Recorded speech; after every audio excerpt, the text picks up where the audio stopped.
Respuestas de Marketing, el podcast de Ciberclick para los inquietos del marketing digital.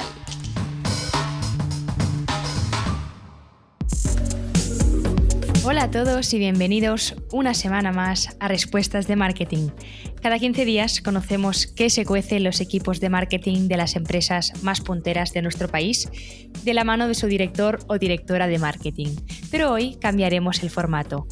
Normalmente hablamos de las historias y casos de éxito del marketing, pero en este capítulo queremos centrarnos en los errores más comunes cuando ejecutamos campañas digitales y sobre todo compartir cómo podemos solucionarlos. En Ciberclick organizamos webinars mensuales y recientemente hicimos uno dedicado precisamente a esta temática. La verdad que tuvo una gran acogida, así que hoy os lo ofrecemos en formato podcast. Nos lo cuenta David Tomás, cofundador de Ciberclick. Os dejo con él y nos vemos en el próximo capítulo. Hola a todos, muy buenas tardes, muy buenos días, espero que estéis muy bien. Hoy queremos hablar de los errores de marketing. Siempre hablamos de las buenas prácticas, de qué es lo que tenemos que hacer, pero oye, nos olvidamos de hablar de esos pequeños errores, algunos pequeños y otros grandes, que hacen que nuestras acciones, nuestro marketing, no tengan los resultados esperados. Y evidentemente las grandes ideas, las grandes estrategias te ayudan a crecer y ayudan a tu empresa, a tu proyecto, pero yo soy de los que piensa que la suma de esas pequeñas mejoras hace la diferencia. Y si vas cometiendo pequeños errores, es muy difícil que puedas ganar a tus competidores. Es muy difícil que te conviertas en la compañía referente en tu sector. Así que lo que hemos hecho ha sido recoger 10 errores. Vamos a hablar de 10. Hay muchos más, evidentemente, pero hemos querido coger 10 que nos parecen muy significativos, muy importantes y hablar de ellos, a ver cuáles son las formas en que yo puedo evitarlos, cuál es el mindset o la forma correcta de pensar para acertar con estos posibles errores y a partir de aquí, pues bueno, intentar sobre todo que estos errores no os pasen a vosotros, ¿no? Y no formen parte de vuestro día a día.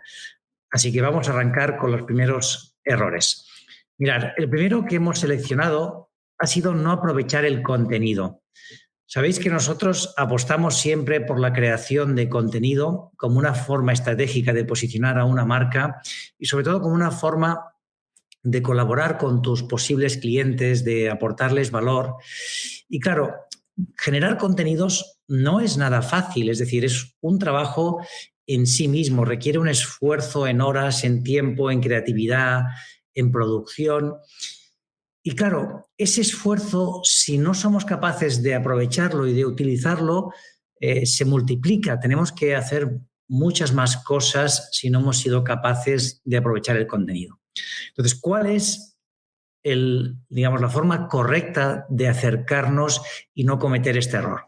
Pues básicamente consiste en que diseñemos el contenido de una forma estratégica para que lo podamos aprovechar en todas nuestras acciones. ¿Y esto qué quiere decir? Pues mira, que lo que tienes que hacer son campañas de contenidos en los que vas a hacer, digamos, un 360. Por ejemplo, puedes plantearte lo que sería crear una página pilar, ¿no? Una página que va a ser muy importante para tu negocio. Vamos a imaginar pues, que fuera, no sé, algo relacionado pues, con la alimentación, ¿no? Pues que tenga que ver con dietas bajas en proteína o dietas al revés, ¿no? Dietas proteicas, ¿no? Entonces, claro, aquí uno puede acercarse y decir, bueno, voy a hacer un vídeo que habla de un tema, otro vídeo que habla de otro, todo habla de dietas proteicas, pero lo haces separado, sin ninguna estructura. Y justamente lo que se trata es de estructurarlo muy bien y pensar muy bien. Vamos a ver, si yo quiero hablar de dietas proteicas, ¿qué voy a hacer? Pues primero, crear un ebook que va a ser el centro del contenido, ¿no? Ese contenido de valor diferencial, de consumo más tranquilo, más pausado, y creo este contenido. A partir de aquí, de este contenido, lo que hago es empezar a crear una serie de posts relacionados que van a complementar ese contenido, pero que están pensados para posicionar. Y seguramente escribiré 15, 20, incluso 25 posts que hablan sobre dietas proteicas. Entonces, cada uno de estos posts lo iré colgando en mi blog para que se posicione. Y todos los posts van a apuntar o van a tener un call to action para descargar ese ebook que he creado. En paralelo, voy a crear toda una serie de vídeos. Por ejemplo, podría hacer 4 vídeos que hablan de dietas proteicas. Y cada vídeo lo podré insertar dentro de los blogs, pero es que además esos vídeos, cuando los cuelgue en YouTube, también tendrán call to action al contenido descargable. Luego voy a crear una o varias infografías que voy a ir insertando dentro del ebook, pero también dentro de los blog posts que estarán allí marcadas esas infografías y que las etiquetaré bien para que se posicionen. Y podríamos también esos vídeos convertirlos en un audio, en un formato podcast para que también posicionen las diferentes plataformas de podcast. Y esa es la forma correcta de pensar, hacerlo de una forma estructurada para que tú aproveches el contenido. Cuando quieres hacer contenido sin esa estructura y empiezas a crear contenido, lo que ocurre es que tienes que hacer un sobreesfuerzo y te cansas, o 2, como no están vinculados los contenidos, no acaban generando la atracción que necesitas. Pues bien, este sería el error número 1, no aprovechar el contenido. Vamos al error número 2. Este tiene que ver con las campañas, principalmente, vamos a decir, de social ads. Nosotros cuando creamos una campaña en Facebook, en Instagram, incluso en LinkedIn, si somos B2B, tenemos que pensar que, tenemos muchas variables de segmentación, pero que estas plataformas tienen, por un lado, unos algoritmos basados en inteligencia artificial, en aprendizaje automático, machine learning, que necesitan, como su nombre dice, aprendizaje, necesitan aprender. Entonces, si yo creo una campaña y no le doy tiempo al algoritmo a que aprenda y empiezo a aplicarle cambios, lo que va a pasar es que esa campaña nunca va a estar optimizada. Siempre tendré costes altos porque no le estoy dando tiempo al algoritmo a que vaya aprendiendo y empiece a enseñar los anuncios a aquellas personas que tienen una mayor probabilidad de conversión. Esto quiere decir que yo tengo que planificar mis campañas teniendo en cuenta pues, que tengo que dejarlas unos días. ¿Cuántos? Bueno, depende de las conversiones que tú generes, pero yo diría una campaña no deberíamos tocarla en menos de 3 o 4 días. Es decir, si yo pongo una campaña en marcha, tengo que dejar que el algoritmo empiece a optimizar y empecemos a sacar esos datos. A partir de aquí, entonces ya podremos empezar a aplicar cambios o a crear nuevas campañas con el conocimiento que tenemos, ¿no? Oye, pues esto no ha funcionado, muy bien, he aprendido este mensaje, voy a cambiarlo, voy a hacer otro distinto, pero no lo voy a estar cambiando constantemente porque no le voy a dar tiempo al algoritmo. Pensar que en este plazo de 3 o 4 días el algoritmo, como empieza a enseñar el anuncio muchas veces y si hay conversiones, es capaz de identificar a aquellas personas que están convirtiendo y a partir de aquí empieza a mostrar el anuncio de forma mucho más selectiva y los datos rápidamente caen. Y no es extraño encontrarte que al cabo de 3 o 4 días los costes de tu conversión son la mitad de los iniciales. Claro, si tú no has dejado ese tiempo prudencial, nunca vas a llegar a esa mitad de costes porque siempre estarás en la fase de aprendizaje. Así que vamos a darle tiempo, vamos a pensar las campañas de una forma en que podamos darle esos mínimos 3 o 4 días para optimizar. Vamos al punto número 3. Este es un básico y es un error que yo creo que cada vez hacen menos empresas, pero que es un error muy importante y es lanzar una campaña sin tener claro cuáles son las métricas que vamos a utilizar para medir los resultados. Cuando lanzamos una campaña tenemos que tener claro cuál es nuestro objetivo, qué es lo que queremos conseguir y cuáles son los costes o el número de conversiones de que podríamos cualificarlo de éxito. Estas preguntas nos las tenemos que hacer y sobre todo tenemos que tener un mapa. Oye, yo espero que esta campaña genere 50 conversiones al día, que cada conversión me cueste 20 euros o $20, que el ratio de conversión sea del 3% y haya X números de llamadas o de descargas de una aplicación, lo que sea. Aquí, evidentemente, a veces nos equivocaremos y a veces nos daremos cuenta que nuestra hipótesis pues, no ha funcionado. No pasa absolutamente nada. La gracia del marketing digital, del marketing online, es que podamos aprender muy rápido. Yo voy a ver, como habíamos dicho antes, si fuera una campaña de Facebook, en 3-4 días yo puedo empezar a ver si esos datos que yo he previsto se están cumpliendo o estoy muy alejado, ¿no? Imagínate que has previsto que cada cliente te va a costar $50. Te están costando 500, hombre, estás muy lejos, ¿no? Aquí hay que ver dónde te has equivocado en las previsiones para ver si ha sido los costes, si ha sido los ratios de conversión, lo que sea, ¿no? Pero tenemos que rápidamente ir a buscar, vale, de mi hipótesis a la realidad, dónde está la diferencia y cómo puedo mejorar.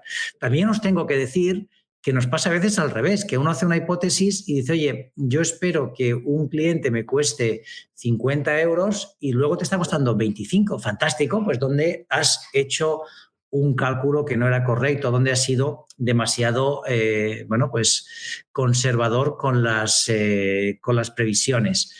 Así que esto sería, digamos, uno de los puntos a tener en cuenta. Antes de pasar al siguiente, pregunta Nahuel Torres, y encantado de saludarte, Nahuel, dice, ¿consideras que es más eficiente los anuncios de Facebook respecto a los de Instagram? Mi pregunta es debido a que he notado más viralidad en los de Facebook, pero tal vez es una falsa primicia.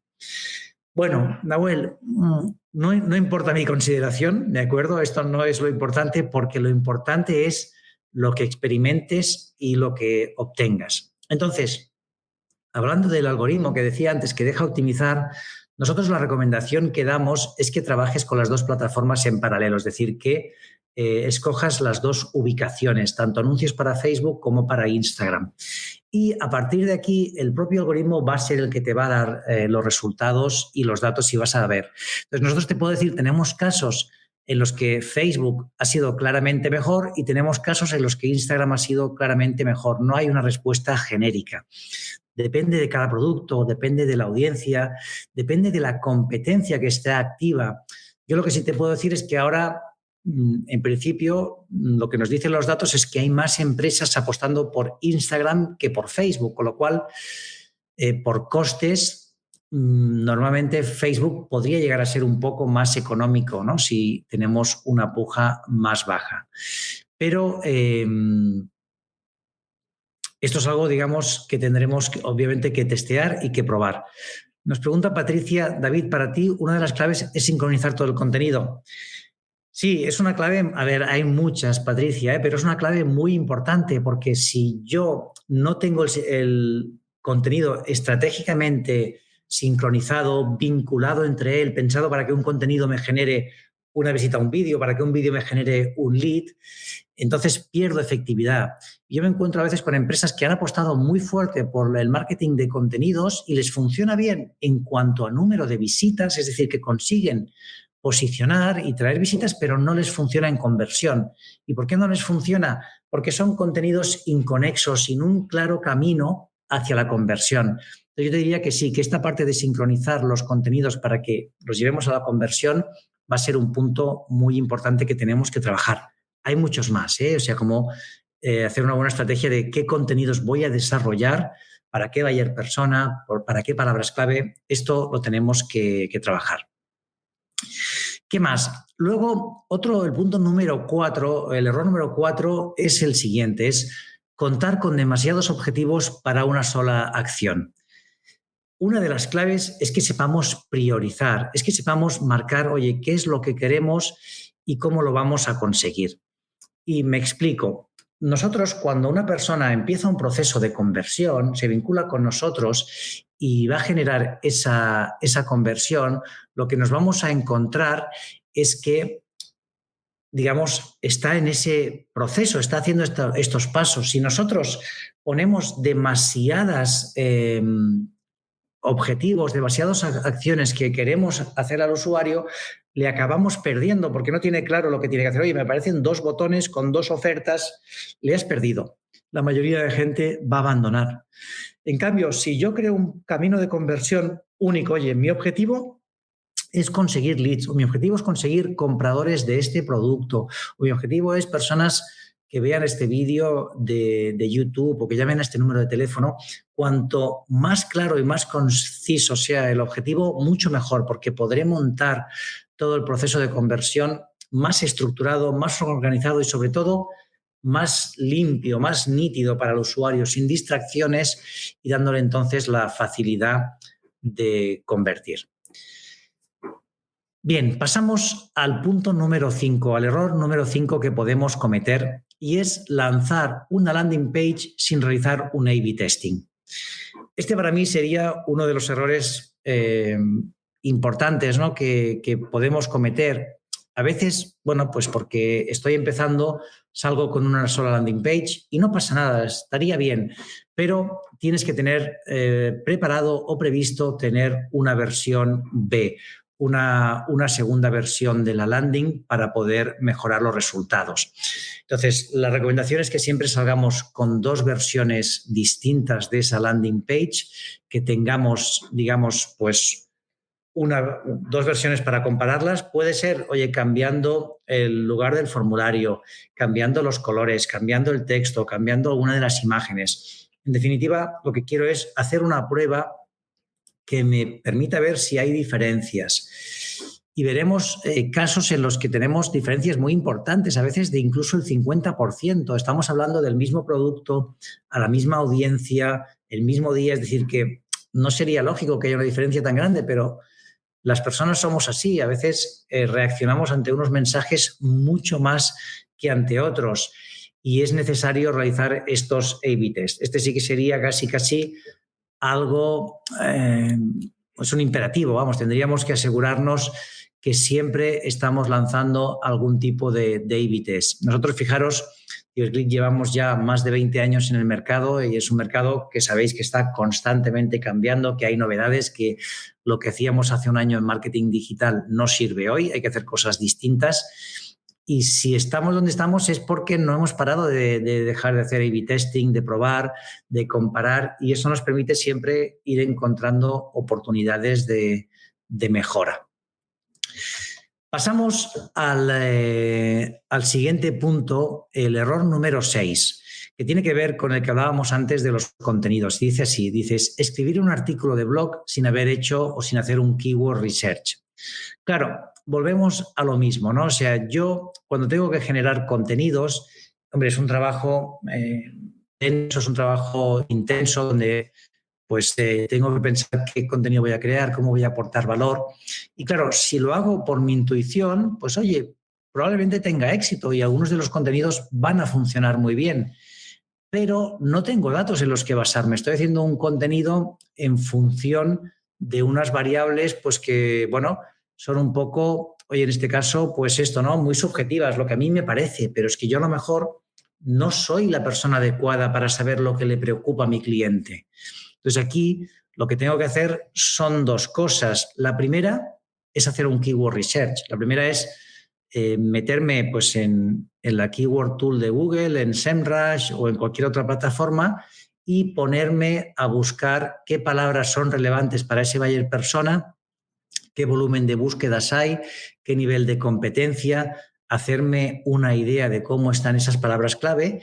Y lo segundo también es informarme de qué les preocupa a mis clientes, qué dudas tienen, qué buscan, si tienen una tienda física, cuando llegan a la tienda física, qué es lo que preguntan. Con todo esto puedo hacer una mezcla de los 2 datos. Oye, ¿qué es lo que se busca? ¿Cuáles son los puntos que tienen éxito online?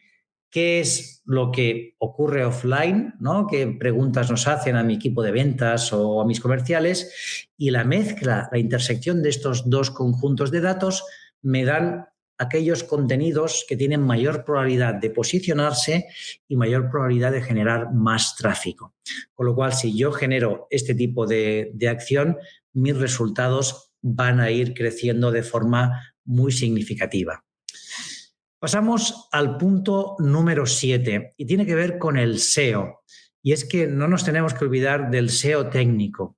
Nosotros, claro, podemos crear mucho contenido, podemos hacer muy buen keyword research, podemos crear muchos artículos en el blog, crear páginas pilares, hacer topic clusters, todo el ABC de una buena estrategia de posicionamiento.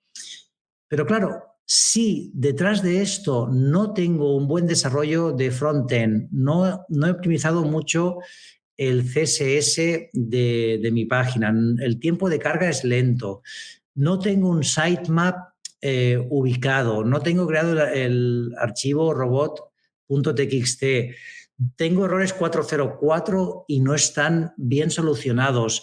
Las redirecciones 301 no funcionan, ¿no? Y no las tengo bien creadas y no voy dando de baja esos artículos.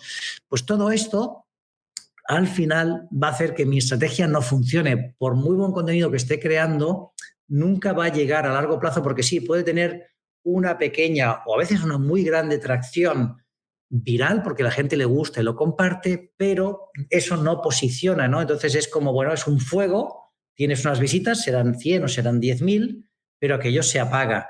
En cambio, si yo estoy trabajando todos estos componentes del SEO técnico, esto será un efecto bola de nieve. Poco a poco iré subiendo posiciones, mi página cada vez irá puntuando mejor a medida que tenga más contenidos, digamos que todavía podré ir relacionando esos contenidos entre ellos y tendré mejor puntuación por parte de Google y, en resumen, voy a tener más posicionamiento. Así que este es un tema que a veces, desde el punto de vista de marketing, nos olvidamos. Decir, oye, sí, está muy bien toda la parte de marketing, pero es que el tema técnico también es marketing.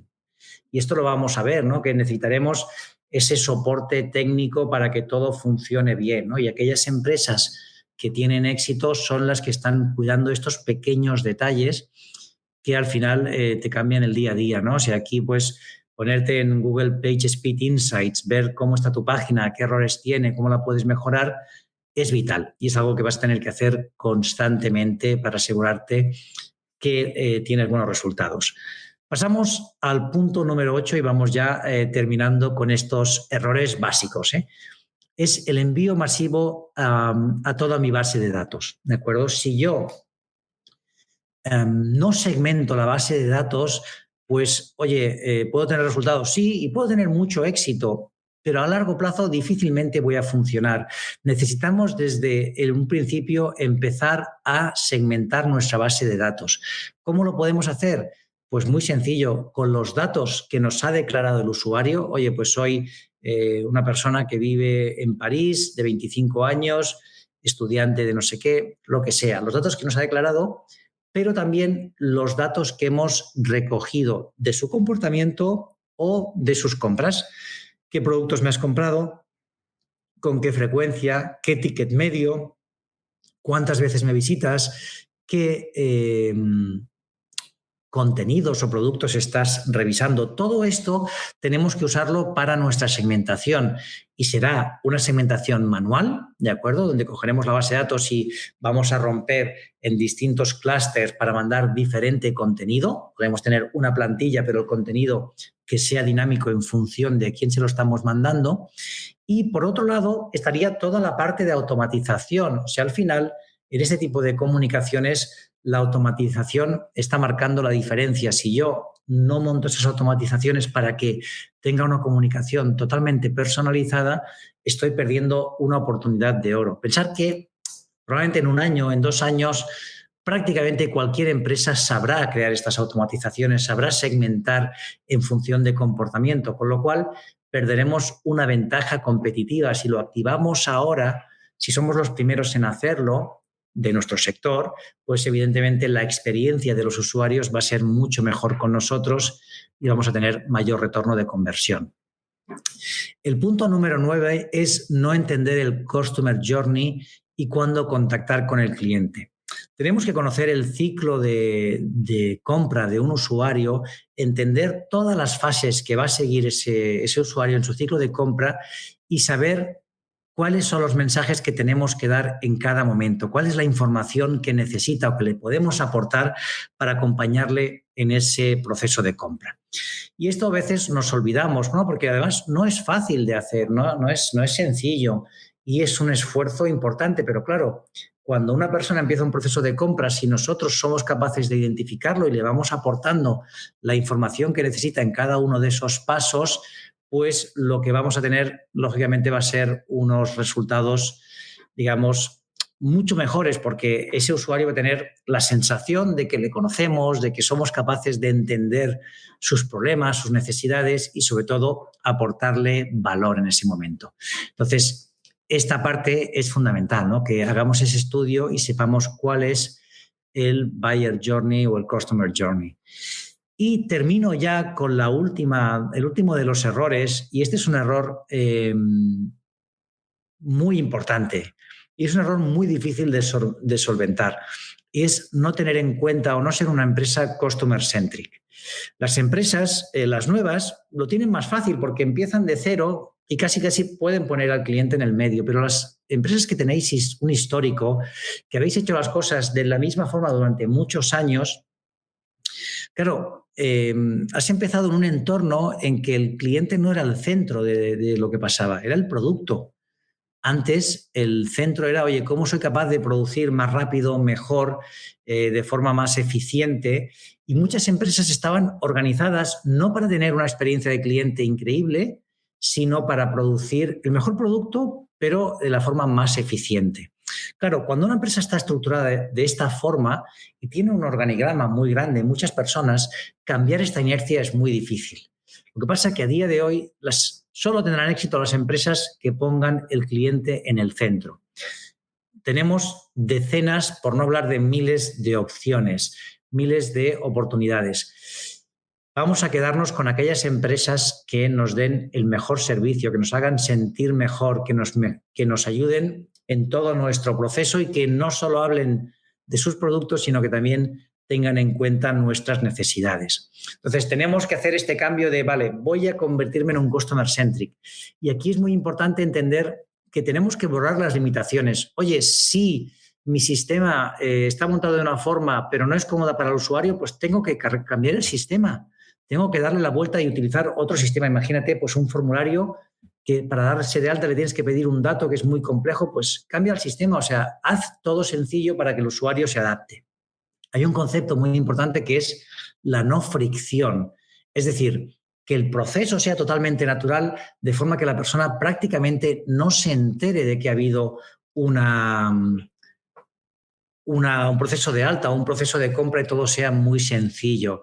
Y como os digo, para mí es casi lo hemos puesto número 10 porque queríamos acabar con este concepto. O sea, tenéis que convertiros en empresas que lo hacen todo por y para su cliente, para darle una gran experiencia de usuario. Y veremos cómo las empresas que crecen son las que generan esta experiencia. Fijaros, Amazon, ¿no? O sea, que no deja de crecer. Al final, ellos lo tienen muy claro, ¿no? O sea, está el cliente totalmente en el centro y están haciendo cualquier cosa por el cliente. Y eso nos lleva a pensar a largo plazo. Es decir, tenemos que pensar cómo vamos creciendo o apostando a largo plazo por estos clientes. Y yo me despido de vosotros. La verdad es que, como siempre, un placer estar junto a vosotros, compartir ideas, compartir conocimiento. Muchísimas gracias a todos, que tengáis buenas tardes y que tengáis también buenos días los que estáis al otro lado del charco. Un abrazo y un saludo.